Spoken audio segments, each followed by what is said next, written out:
অসমীয়া জাতিৰ এক সুৰক্ষিত ভৱিষ্যতৰ কাৰণে বিগত বছৰ ধৰি আমি কাম কৰি আহিছোঁ আৰু যেতিয়া আমি জাতীয় সংগ্ৰামী সেনা অসমে আমাৰ লক্ষ্য উদ্দেশ্যক আগত ৰাখি আমি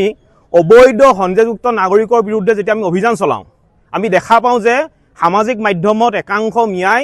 নানা ধৰণে অশ্লীল ভাষাৰে আমাক গালিগালাজ কৰিবলৈ আৰম্ভ কৰে আৰু আটাইতকৈ ডাঙৰ কথাটো হৈছে যে এই মিয়াখিনিয়ে তেওঁলোকৰ নাম সলনি কৰি হিন্দুৰ নাম লৈ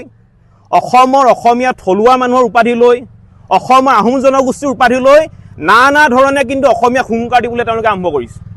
আৰু এটা ডাঙৰ কথা হৈছে যে এওঁলোকে অসমৰ অসমীয়া জীয়ৰী বোৱাৰীক মুকলিকৈ ধৰ্ষণ কৰিম বুলি তেওঁলোকে ভাবুকি দিয়ে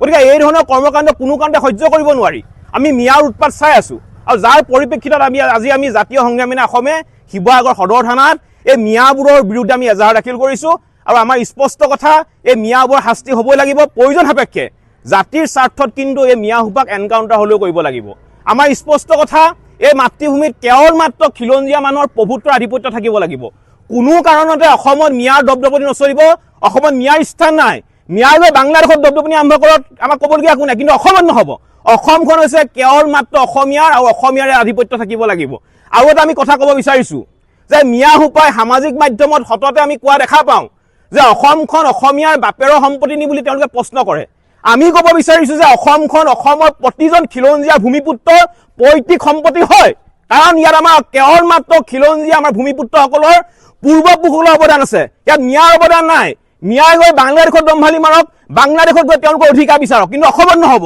আৰু জাতীয় সংগ্ৰামী সেনা অসমে মিয়াৰ বিৰুদ্ধে আমি যিখন অভিযান চলাই আছোঁ অভিযান চলি থাকিব হাজাৰ ধুমুহা আহিলেও হাজাৰ শক্তি প্ৰয়োগ কৰিলেও কোনেও আমাৰ এই অভিযানটোক আমাক বাধা দি ৰখাব নোৱাৰিব মিয়া আমাক খেদিমেই এটাও মিয়া কোনো কাৰণতে উজনি অসমত থাকিব নোৱাৰিব আমাৰ